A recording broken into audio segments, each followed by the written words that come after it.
What's up, guys? Subzero here, back for another VOD review. Today, doing a Robinsongz VOD review. Robin is still doing his charity stream, so definitely go check that out. Of course, I'll have his link in the description down below. And also, he played a really interesting comp today, a comp that I think we're going through like the underrated comps over the last kind of like week. All this stuff that people are like, oh, I'm never going to play that because it sucks. And the reality of it is a lot of things in TFT, especially this late into the set, are playable if you get the right spot for them, if you play them correctly. And I think this is another one of those cases where it's a line that from every spot, not great, but I mean, most lines you can't play from every single spot. So we start off here with a lot of things, but the one thing that is really important that we have here is we already have a Mordekaiser and we have some really solid items for Heat Death here. And so Robin's going to see that and say, you know what? It's actually time. It's time for the Heat Death spot here. So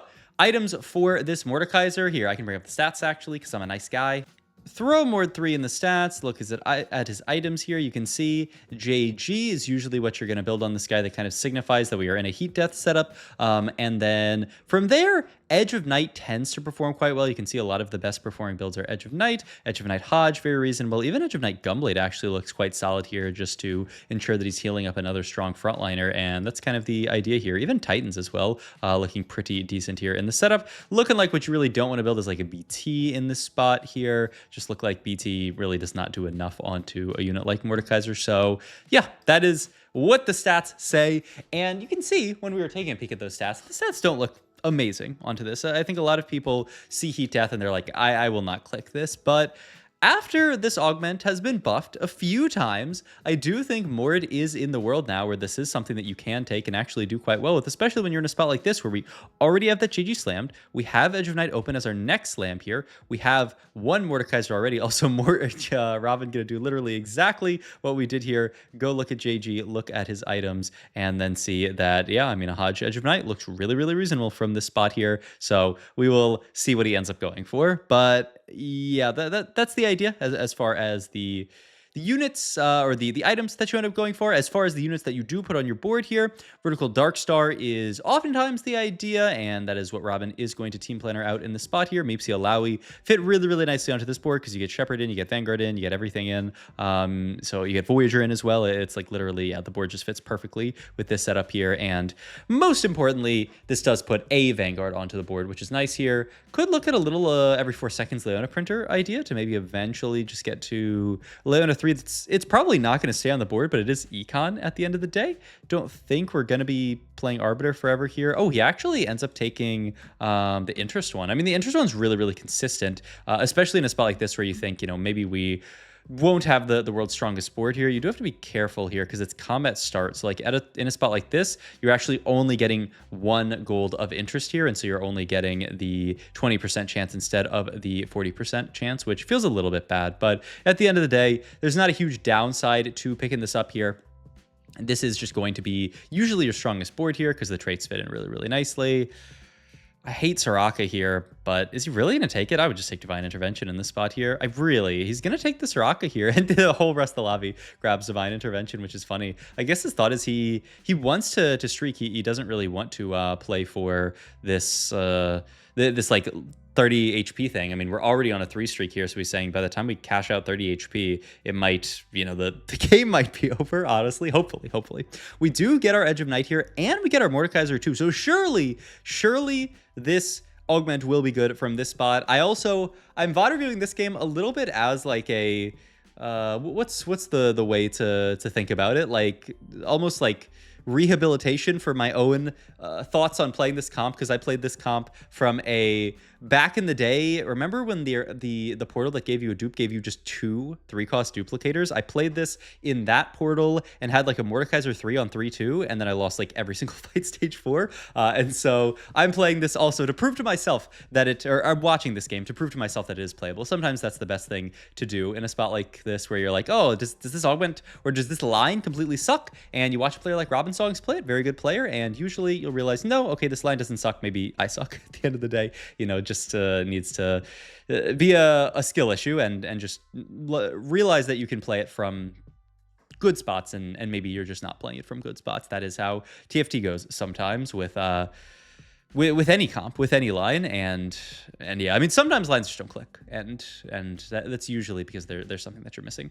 We're really looking for the Hodge here, and we almost get dropped the full Hodge here. Do get dropped, I guess, a guard breaker here if you really wanted here. Could make a QSS. I mean that would be the best slam right now. We do really want to get to Hodge later, and that kills our Hodge, which I don't love. I guess I would just reforge. He's gonna actually reforge the wow. Okay, I mean this works pretty well, and we can make Sunfire. I was thinking of reforging the belt there and keeping open BT as a potential slam if you have to make it. But I mean, he ends up actually getting a really nice reforge here, gets the Sunfire onto the Mord for now, and eventually this will go onto a tank, guarantees us some heal cut, and I mean, it's a 3 out of Mordekaiser for now, which is really nice, and leaves the glove open for Hodge, so really best of all worlds here.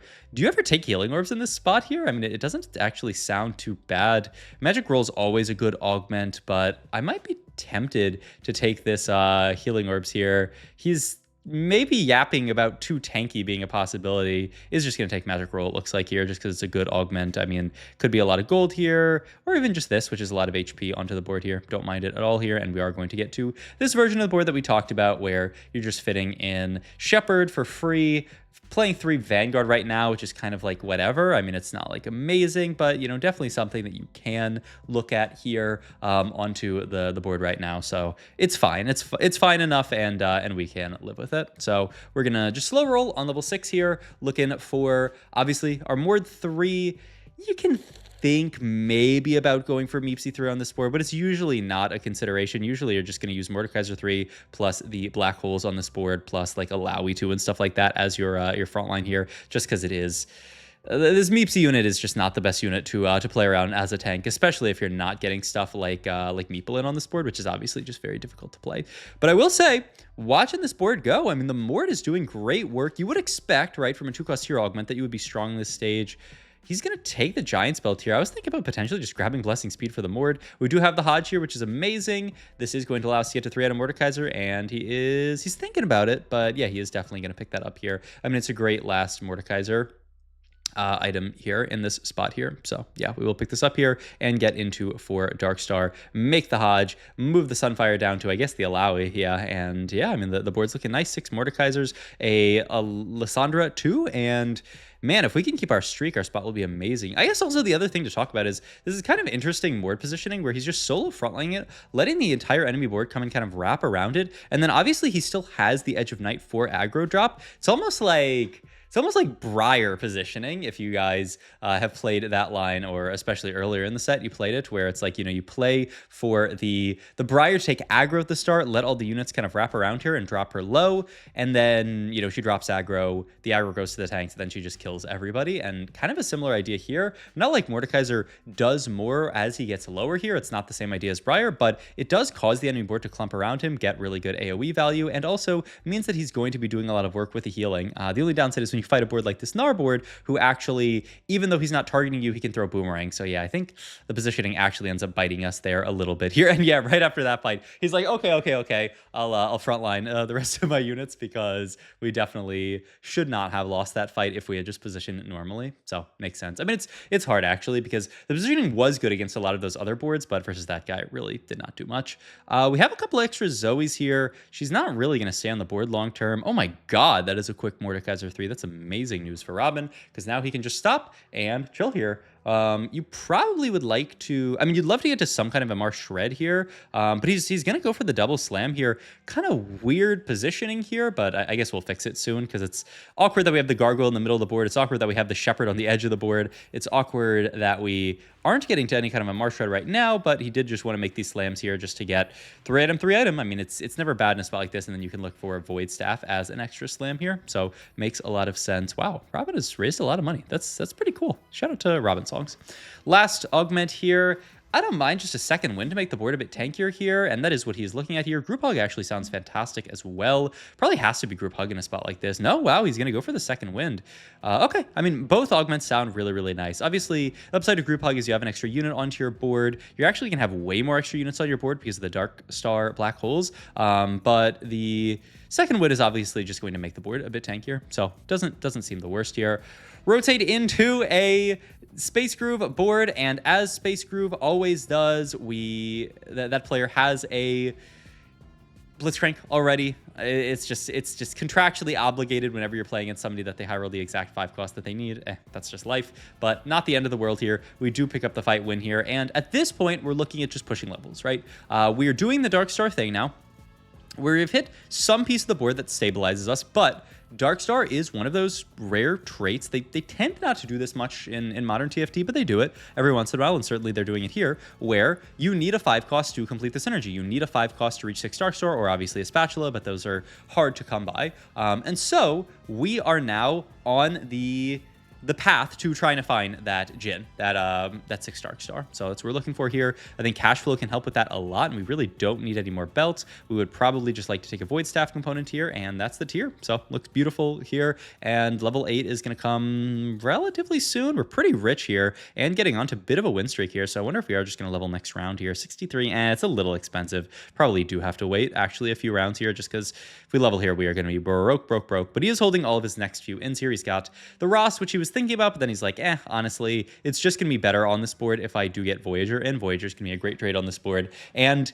the 2 Mighty Mech. Also, by the way, ding, TFT breaking news, I have heard that 6 Mighty Mech actually is worse than 5 Mighty Mech because it reduces the stats that you get from Mecha. 6 Mecha, I think, gives you 35 AD and AP instead of 40 AD and AP. This is just word on the street. I have not tested it myself, but I've heard it from very reliable sources. So I guess if you're ever playing a 6 Mech board, you should probably not mech your Urgot, which is kind of hilarious. But hey, that's TFT. Hopefully it'll get fixed before the new patch, which is coming Wednesday, by the way. Big changes and regionals this weekend. My God, we're kind of in the calm before the storm of, regionals coming out, and then worlds, and then we're already on to set 18, and basically like 3 weeks from now we're going to be playing set 18 on PBE, which is crazy. It's so exciting. I love the end of the set. Sometimes I feel like we get into the I don't know if you're allowed to take this because then you'd have to make a Renans. You have 63 gold. Surely we can roll for a better bow. Honestly, even this is better. Yeah, just 10 gold instead of the Renans here. This looks great, and we are going to level up here and then continue to push to 9. But yeah, I love this end of set. Like, it felt like the last few weeks it was like a little bit slow. Like, what are we doing? And then boom, we hit right. This week, and my God, like we are right up against the end of the set, which is always fun. And the World Championship's always great to see NA win it again, but we're getting ahead of ourselves here, honestly. Okay, Robin's board, it's coasting well. I will say one of the things that really did impress me is we sat on a Mord 3 and an Alawi 1 as our front line, and we won every fight, stage 4. That's a very impressive showing, and obviously we're going to lose this fight here, but he's maintained enough HP that he can actually afford to sack a good bit here, wait until it's a reasonable spot for him to go level 9. Low-key might be the end of this stage, but if you could know that you were going to win one of the next 4, then I would feel totally safe sacking, these 4 rounds and making it to 9. The problem is if we get 10-0'd 4 fights in a row, we're actually going to be pretty low here. Still not that low, and we're doing good work here to at least kill some units. Rotate into this Space Group player again, though, and we are going to get hit hard. 3 more fights. Yeah, we're going to be in the 30s if we do sack all the way until 6-1, but might not be the worst thing. The Alawi 2 honestly makes me feel a lot better here. We do have the Sona here, who is a great shepherd on this board, but can't really fit it, right? You'd have to drop out of either Voyager, or obviously for Dark Star we're not dropping, and obviously Alawi we're not dropping, so no real way to fit the Sona onto this board here. Only thing you can maybe drop is the just straight up Voyager in the Mighty Mech here, and usually Voyager is going to be a better trait than just Sona here. You could check and see if Sona's like maybe mana decrease on a Mordekaiser or something like that would be decent enough, but I think it makes a lot of sense to just chill here. 54 HP for Robin. 2 more fights to go before stage 6, where that is very likely going to be where we send it. Going to pop this, look for the JG, which is kind of funny because Jhin is who we're going to cap around, but it really looks like he's going to just play for Karma as the duo carry onto this board here. Obviously, we already have the Void Staff here, so we need somebody to hold on to that, and so he's just going to go all in on getting to 3-item Karma as quickly as possible here, which, makes sense. Rotate into this Gnar player, the one who, I believe this was the player who cracked our streak earlier, which felt bad. We do get a pretty good loss here, only 5-unit loss versus Ramen Kevin here, which is not bad at all. Means that we are in a spot here where I mean, we're quite healthy. He is actually gonna level this round, actually. Wants to save the extra point of HP here, is gonna roll down. Really digging for that karma. We're kind of broke because we sent it early, but we did finally reach it. 6 Dark Star onto the board here. Huge spike for the board, and Robin is hoping that this spike is going to be enough to win this fight, because we paid a lot of gold to do this round early, but we do now have a 6 Dark Star Mordekaiser, a lot of stats on this guy, and this is why, by the way, when we were looking at the items earlier, it said, don't build Death Cap on this Mordekaiser unit. It doesn't really do much because he's getting so much AP from his traits already, right? 6 Dark Star is a disgusting amount of AP. So you really do not need to build AP on this guy. You don't need stuff like Death Cap. You just need stuff like this, crit, heal, everything that you could ever want here. And we win that fight. I mean, honestly, looking at how that fight went, I mean, we've locked in a top 2 after that, by the way. There's only 2 people alive on stage 6, which is crazy, especially in a Soraka lobby. Oh, we also farmed the Elder Dragon here with Bard. Genius from Robin, actually, to get the Bard in there, go for the farm, and now we have Elder Dragon onto this board. It means we have to drop back out of the Bard, which feels a little bit bad because obviously Conduit is great onto this board here, but it's not bad here. Oh, that was really, really close from Robin. Almost accidentally moves the 6 Dark Star over to the Karma, which is something that you can do on accident if you do that, where you put 3 items onto a unit, but it is okay. The Mordekaiser still does work here, and I mean, the spot's looking good. We're really looking for Karma 2 here, and we do pick it up here. If we hadn't hit Karma 2 here, you could consider just putting these items onto Jin, because he spreads the Void Staff well. The Gunblade's not bad on him, but obviously now that we have the Karma 2, the JG, the Void Staff, I mean, all of these are AP items. They're very, very good onto the Karma. All right. I mean, the board is looking pretty good. We're also fighting a pretty strong board from Ramkev. I mean, this is a Gnar 3 capped out Meeple board, and we're kind of clear in here. This might actually be a first from Robinsongz, which I really think just goes to show how much stronger this line has gotten. I mean, we reached the cap of level 9, even getting the Elder Dragon onto the board here, the cap of this comp, and it's doing fantastic here. So yeah, I mean, shout out to Robin for trying out this more unconventional line, this line that a lot of people are low on, and he's walking. I think this might be the dub here. He also swapped the Mord over just to make sure that he does not get bursted down in the spot here, and yeah, he just deletes the entire board, and the Karma can clean up for the first. So what a cool game. All right, hope you guys enjoyed this video. As always, if you did, be sure to like the video. Helps the channel out a lot. It's completely free. Subscribe if you are not already. Comment down below, what do you think about Robinsongz's games, and also his charity stream? Has he done anything crazy? Somebody said he was doing push-ups in a maid outfit. That's the last report I got from someone in my Discord. So that's interesting. I mean, shout out to Robin for sure. Check out my Twitch as well, my Metafy down below, and also for the last code, I did show it a few minutes ago in the middle of the video, so someone may have grabbed it by now. If they haven't, here is the code again for anybody who wants to try their hand at picking it up. It is a one-time usage code. I did get added by somebody in my Discord today who said thanks for the code and had a screenshot of them with the little the Pengu skin. So shout out to anybody who manages to grab these codes quickly enough, because it's, you know, first come first serve, not the easiest thing to get. All right, I will see you guys in the next video. Thanks for watching as always. Bye bye.